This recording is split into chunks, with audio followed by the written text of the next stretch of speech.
On this episode of China Uncensored, Egyptian graffiti and human flesh searches. Hi, welcome to China Uncensored. My name is Ozymandias, King of Kings. Look at my works, ye mighty, and despair. Nothing besides remains round the decay of that colossal wreck, boundless and bare. Ding Jinhao is here. Okay, I'm pretty sure those aren't hieroglyphics. This photo comes from Weibo user Kongyo of a 3,000-year-old temple in Luxor, Egypt.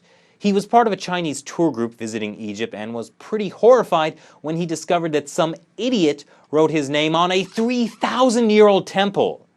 Ironically, this surfaced not too long after Chinese Premier Wang Yang said that the uncivilized behavior of Chinese tourists has damaged the image of Chinese people, specifically their poor quality in breeding.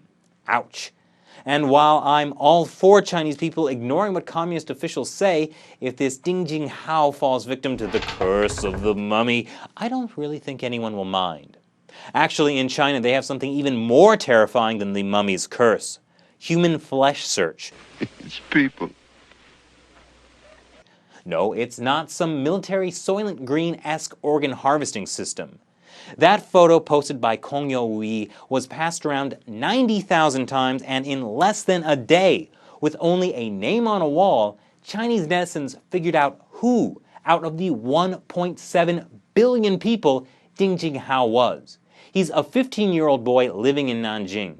Every detail about the kid became public. Netizens even hacked into his school's website. He's been harassed online and by reporters who actually flooded into his parents' house. The parents have apologized for him, but are begging the harassment to stop because he's a 15-year-old kid and is basically having a nervous breakdown.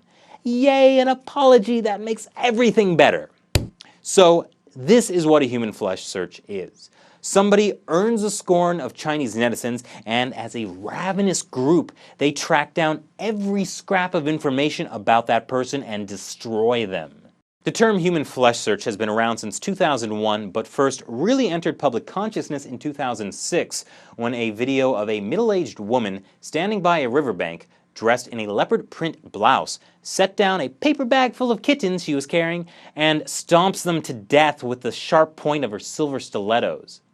In 6 days, netizens had figured out who she was, where she lived, where she worked, she was a nurse, even what her phone number was. They did the same thing for the person who took the original video. They lost their government jobs called iron rice bowls because they basically provide for you for the rest of your life and were forced out of town. All right, justice has been served, right? No, not at all. So the problem with this, besides all the problems with that, is that a story like that is just so horrific. It's easy to think, yeah, human flesh searches are a great thing, but it's not. It's online vigilante justice. I mean, think about it. We've all seen the kind of insanity and vitriol that happens in online forums. Are those really the people you want passing judgment and meting out punishment? This happens in China because there is no rule of law. The law system is so totally corrupt that the people basically are left to fend for themselves, and so they resort to this as an alternative.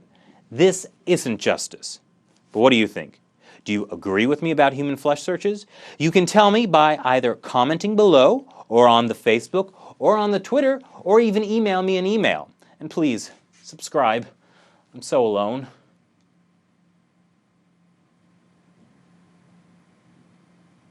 Is that the end?